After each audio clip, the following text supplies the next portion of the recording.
The sun spilled through the tall glass windows of San Francisco International Airport, casting golden lines on the polished tile floors. A gentle voice on the overhead speaker announced the final boarding call for Atlas West Airlines Flight 118 to New York. First-class passengers were already stepping onto the jet bridge, quiet and composed, dressed in tailored suits and designer scarves. Everything in the premium lounge felt smooth, manicured, and efficient.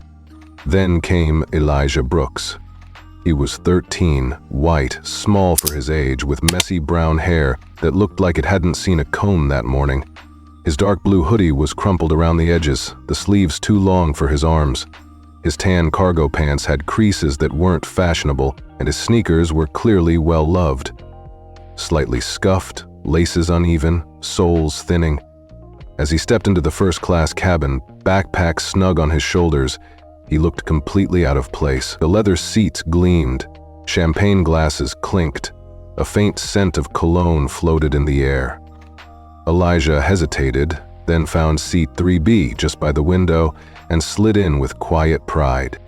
He had earned this.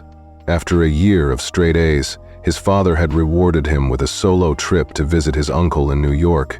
Flying first class alone wasn't just a luxury, it was a badge of honor. Elijah held the boarding pass in both hands, staring at it with a shy grin. He felt grown up, accomplished, maybe even a little special. But his moment didn't last. A pair of heels clicked with precision down the aisle. Tracy Whitmore, senior flight attendant of 15 years, marched in with the posture of a woman who had seen it all and didn't have the patience for nonsense. Her uniform was pristine, her blonde hair pulled into a severe bun. Her eyes scanned the cabin like a security system. When she saw Elijah, her brows arched ever so slightly. Her steps stopped abruptly in front of row 3. "Excuse me, young man," she said, loud enough for the nearby passengers to hear. "This is first class." Heads turned. Elijah blinked, unsure if she was talking to him. He looked around, then back at his ticket. "Yes, ma'am. This is seat 3B. That's what's on my ticket." His voice was soft, respectful, but tinged with confusion. Tracy didn't even glance at the ticket. She looked at his hoodie, his pants, his shoes, then her lips tightened. "This seat is for paying customers," she said flatly. Elijah's cheeks flushed. He held out the ticket again. I think it's a real ticket." She snatched it from his hand, glanced at it for a second, just long enough to confirm it was in fact a valid first-class ticket, but made no effort to connect the dots. She handed it back with a clipped gesture. "You need to head back to economy. This seat isn't for someone who doesn't belong." Her voice was coated with a false professionalism, but her tone said it all. "You don't fit. Not in this cabin. Not with these people." Around them, no one spoke up. A businessman lowered his newspaper just enough to peek, then quickly lifted it again. A woman in pearls adjusted her sunglasses and stared out the window. Silence thickened like fog. Elijah stood there for a long second, confused, embarrassed, heart racing. Then he nodded. No argument, no protest. He slid off the seat, clutched his backpack tightly, and began his walk down the aisle. It felt endless. He could feel the eyes on him. He kept his head down, but his ears burned. His throat clenched. His vision blurred slightly, but he didn't cry. Not here. Not in front of them. Each step was heavier than the last. No one stopped him. No one said a word. When he reached the back of the plane and found an empty seat in economy, he collapsed into it like someone trying to disappear. He pulled the straps of his backpack into his lap, hugging it like a shield, his fingers digging into the seams. His eyes were glassy, his lips pressed into a tight line. Tracy stood at the front of the plane, arms crossed over her chest, watching him go. Her face didn't twitch. No guilt. No doubt. She looked satisfied, like she'd just cleaned up a mistake. As Elijah stared out the small window beside him, he felt something crack inside. He didn't understand what he'd done wrong. Was it the hoodie? The shoes? His hair? Why had she looked at him like that? His hands gripped the backpack tighter. He didn't cry. Not because it didn't hurt, because it did. It hurt in a quiet, confusing way that made him feel small and stupid and unwanted. But he wouldn't let her see that. Somewhere deep in his chest, a new kind of strength was forming. One that didn't shout. One that didn't fight back with fists. Just silence. Heavy, purposeful silence. And from that silence, a message was forming in his mind. One that would soon change everything. Elijah sat in the back now, tucked between two strangers who didn't make eye contact. His little backpack sat on his lap, his hands clenched around the straps like it was the only thing keeping him together. The bright hum of the cabin was a dull roar in his ears, muffled by the whirlwind of thoughts crashing through his young mind. He wasn't angry. He didn't even know how to be. He was just small, shrinking into himself, trying to make sense of what had just happened. He pulled out his phone, hands trembling slightly. His fingers hovered for a moment, then typed slowly, deliberately. No dramatics, no blame. Just the truth, like someone confessing to the dark. They made me move. She said I couldn't sit in first class. I had the ticket. She didn't believe me. Then he pressed send and waited. Up in the front galley, Tracy Whitmore was sipping her lukewarm coffee like nothing had happened. Her shoulders were square, her chin raised just slightly, still basking in the quiet satisfaction of having corrected a disruption before takeoff. She turned to Jasmine Ortiz, the junior flight attendant beside her, and said in a tone that was both smug and clipped, "He looked like he belonged in the back. You saw the way he was dressed." There was no shame in her voice, no second guessing. Only judgment, thick and sharp like vinegar. Her words hung in the air like something sour. Jasmine didn't reply right away. She just glanced out toward the aisle, her eyes flickering down to where Elijah had gone. Her brow tensed. There had been something in that boy's eyes. Something too quiet, too hurt. Jasmine wanted to say something. Her instincts screamed it wasn't right. But what would she say? Tracy had seniority. Jasmine was still on probation. Her contract hadn't even converted to full-time yet, so she stayed silent, biting the inside of her cheek. Inside, she felt it twisting. The guilt of someone who knew better, but didn't do better. Meanwhile, Elijah's phone lit up. "Who made you move? What's the flight number?" "Stay put." That was it. No fluff, no panic. Just the unmistakable tone of a man used to being obeyed. The text was from Maxwell Brooks. Elijah's father. And not just any father. Maxwell was the CEO of Atlas West Airlines, the very company operating the flight. Elijah read the words twice. His chest tightened. Not with fear this time, but something closer to relief. Something was happening. Someone believed him. He looked up from the phone, letting out a breath he hadn't realized he was holding. He didn't need to shout. He didn't need to make a scene. His father had heard him, and that was enough. Up front, the intercom dinged. "Ms. Whitmore, please report to the cockpit." The announcement was routine in tone, but it cut through the galley like a knife. Tracy's brow furrowed slightly. She shot Jasmine a look, but Jasmine just blinked innocently, as if she had nothing to do with whatever this was. Tracy smoothed her blouse and stood upright, striding down the aisle with the composure of someone used to being in control. Her heels clicked softly against the floor. To her, it was probably a procedural call. Maybe the captain needed a status update before takeoff.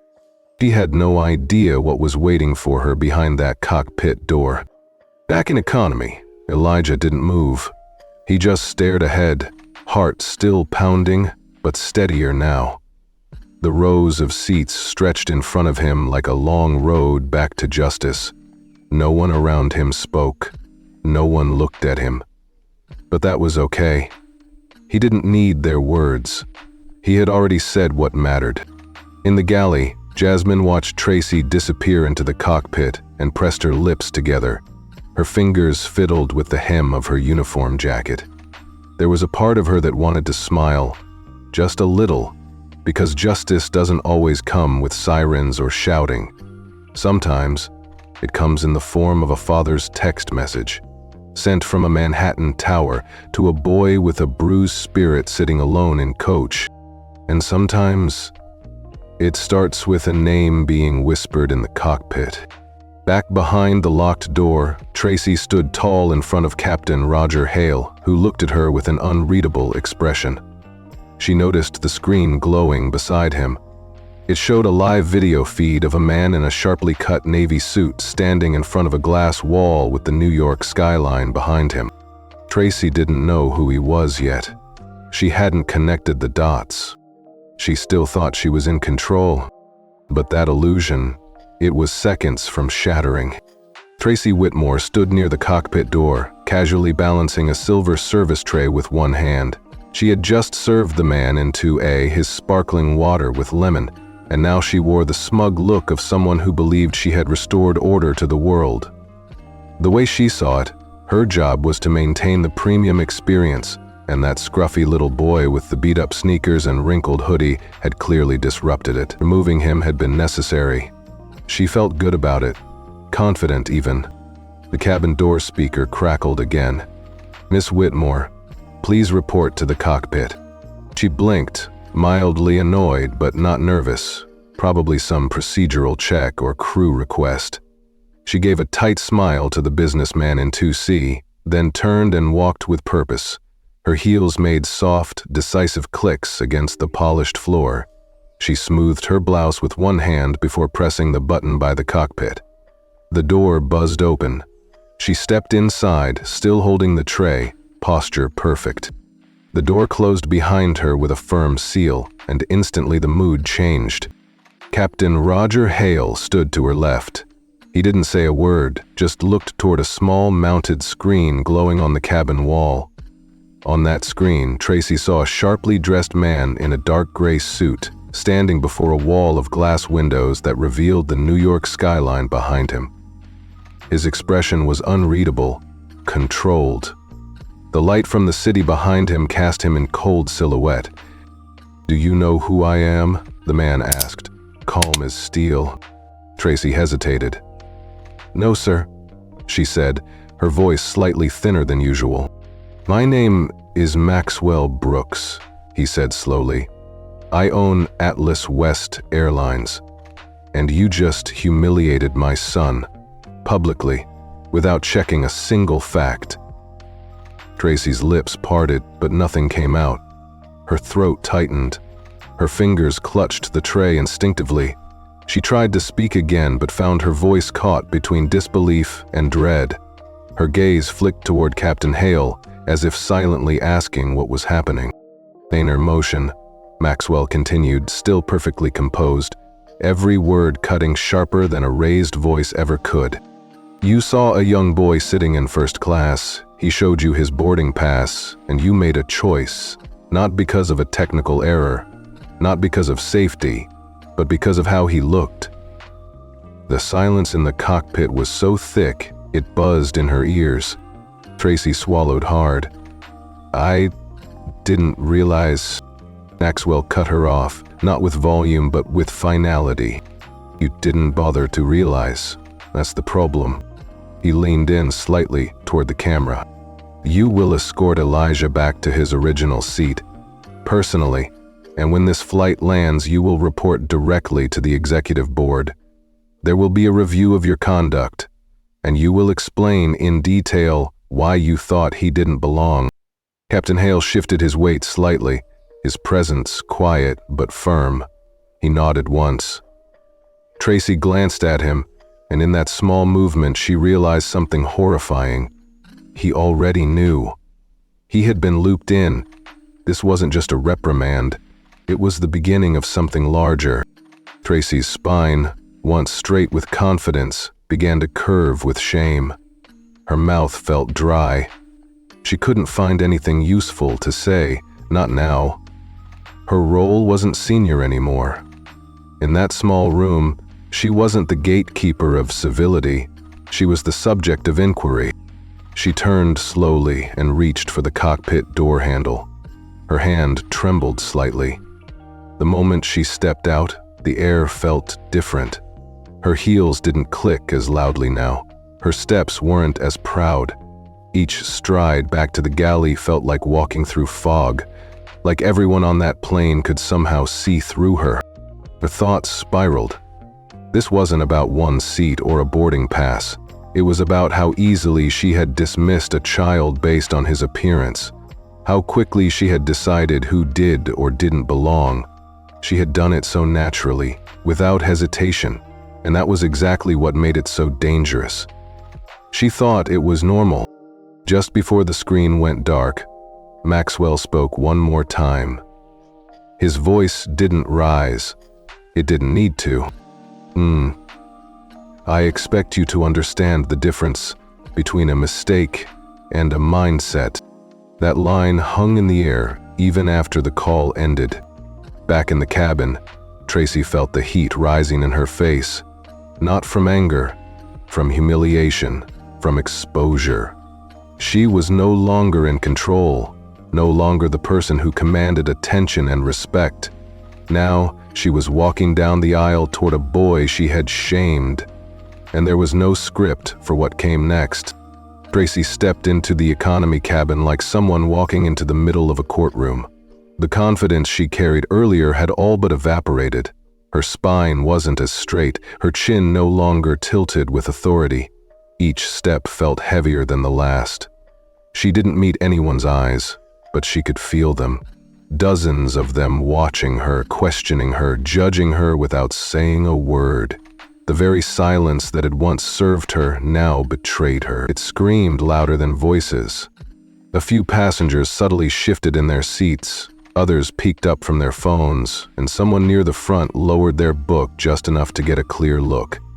It wasn't a commotion, but it was a tension. The kind Tracy hated. The kind that lingered after mistakes. She spotted Elijah near the window, huddled in his seat, a pair of headphones on his ears, staring out toward the clouds as if they might offer an explanation for the way he'd been treated. His small backpack was tucked tightly under his legs. His posture was still, too still for someone his age. There was a kind of forced calm about him, like he was holding it all together by a thread. Tracy cleared her throat gently, the sound barely above a whisper.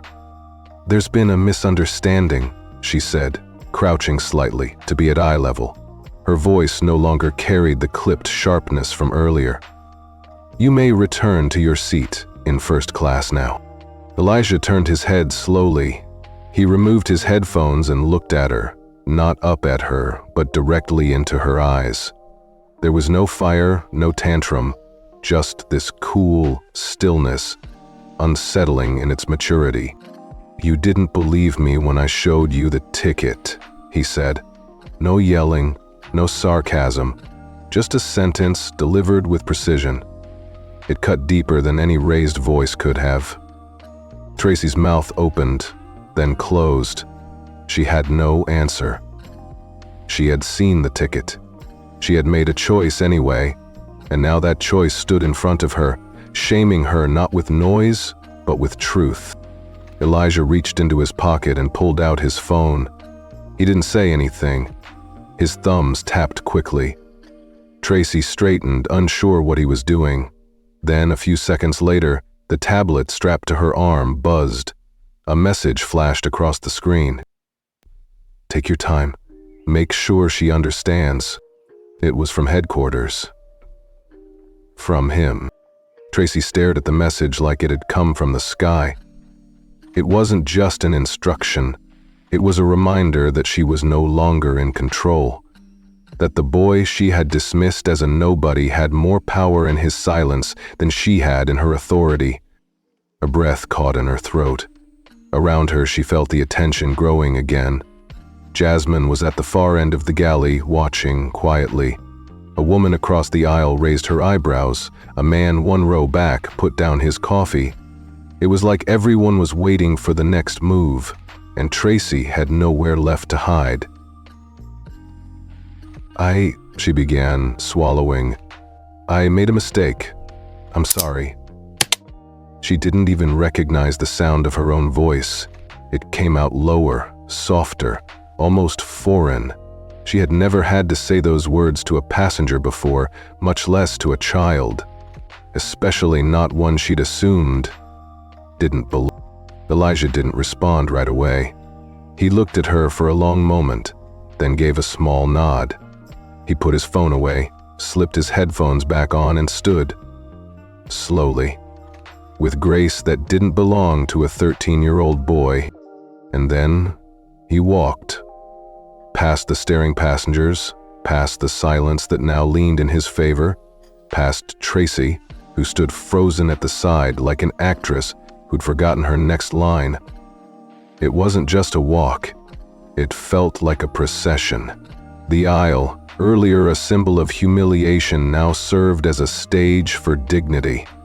Elijah didn't puff out his chest or smile smugly. He just walked the path back to seat 3B like it had always been his, like he had never left. Tracy watched him disappear into the first-class curtain, her chest tightening with something she couldn't quite name. Shame, yes. Regret. But deeper than that was a recognition that something in her had cracked, that her easy judgments had come back not just to haunt her, but to hold a mirror up to her own reflection. For the rest of the flight, she avoided eye contact with Jasmine, with the passengers, even with the seatbelt sign. Elijah, back in seat 3B, didn't relax. He didn't slouch or celebrate. He sat like someone who had seen too much for his age, who had learned the hard way that even when you follow all the rules, some people still won't see you until they're forced to. And maybe, just maybe, that's exactly what needed to happen. Tracy returned to the galley like a ghost of herself. Her uniform was as crisp as ever, but something about her posture had completely unraveled. The proud tilt of her shoulders was gone. She walked as if the weight of the cabin's silence was pressing down on her chest. The clink of the coffee pot, the hum of the engines, the shuffle of passenger feet, all of it sounded louder now, like her nerves had been stripped raw. She glanced around, hoping to catch a sliver of normalcy, but all she saw were glances cutting through her like broken glass. No one said a word, but the shift in energy was unmistakable. Earlier, those same passengers had been content to keep their heads down, pretend they hadn't seen a thing. But now they were alert, watching, judging, and worst of all, remember. Jasmine Ortiz, the younger flight attendant, stood at the counter pouring hot water over tea bags. Her expression was unreadable until she finally turned toward Tracy and said, "You never checked his name on the manifest, did you?" The words weren't loud, but they echoed in Tracy's ears like a gunshot. It wasn't just a question, it was a reckoning. Tracy didn't answer. She couldn't. She just reached for a cup, her hand trembling. The coffee streamed out too fast, spilling over the rim and burning her fingers. She jerked back, startled, as if her mistake had exploded in public view. Across the aisle, a woman in dark sunglasses, Linda Park, lifted her phone and casually tapped the screen. She didn't speak, didn't raise her brow, just watched Tracy from behind those dark lenses like a jury forewoman ready to deliver a verdict. The whole cabin had become a quiet courtroom, and Tracy stood alone on trial. Then came the internal call. The phone beside the service panel rang with its sterile buzz. "Captain, Roger Hale." Didn't say much, just a calm, firm, "Ms. Whitmore, this is Captain Hale. You are instructed to remain on the aircraft upon landing. You'll be held for questioning." That was it. No yelling. No shame in his voice. but it hit her harder than anything Maxwell Brooks had said. The words hung in the air like invisible cuffs. She felt her dignity clamp shut behind them. She put the phone down slowly and turned back to her station. Her tablet buzzed again. This time, it wasn't a generic system alert. It was personal. Maxwell Brooks. She stared at the name on the screen for a second before tapping it open. The message was short, brutally simple. What happens next depends on whether you take responsibility. Her breath caught. Her vision blurred. She hadn't cried in years, not since her mother's funeral. But right now, sitting in the galley with nothing but white plastic drawers and aluminum containers for comfort, she felt that familiar sting in her eyes. It wasn't just about the job. It wasn't even about the boy. It was about who she had become without realizing it. Somewhere along the way, she had let herself believe that how someone looked, what they wore, where they sat, all those things meant something, meant everything.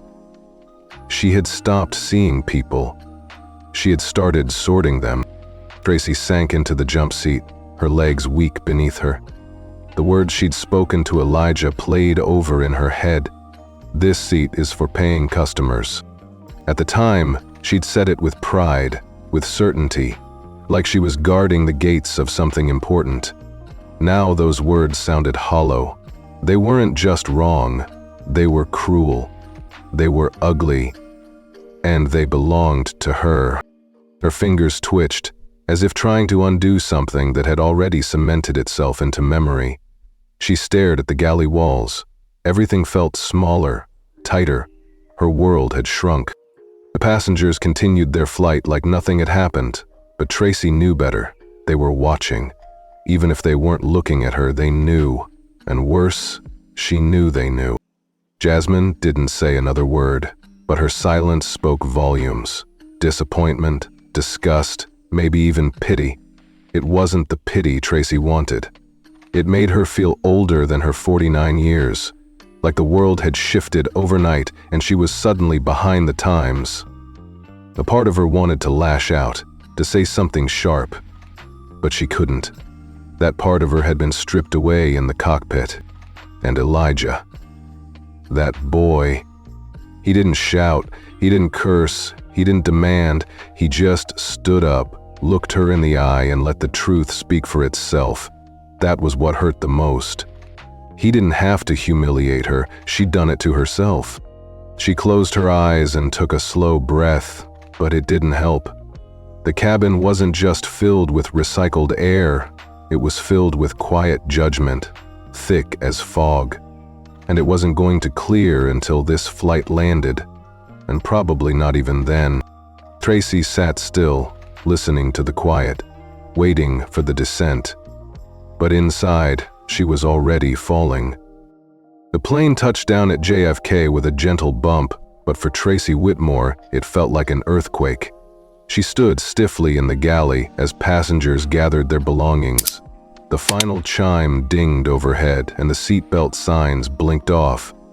Elijah Brooks rose from his seat in first class and walked slowly down the aisle, his posture calm and composed. He passed Tracy without a glance, without a word. That silence, colder than any insult, sliced deeper than anything she had felt in years. At the front of the plane, just outside the jet bridge, a security officer stood waiting. He didn't speak, only nodded once and gestured for Tracy to follow. Heads turned as she stepped off the aircraft. She felt the eyes on her back like burning coals. This wasn't just a walk of shame. This was a march toward judgment. Inside a glass-walled conference room at JFK's executive terminal, the air was still. Tracy sat across from James Whitaker, the head of human resources for Atlas West Airlines. To his right was a panel of senior executives. On the large monitor behind them appeared Maxwell Brooks, standing in a sleek gray suit with the New York skyline behind him. He didn't raise his voice. He didn't need to. "You didn't just question a boarding pass," Maxwell said, locking eyes with her through the screen. "You judged my son by his clothes. by the way he looked.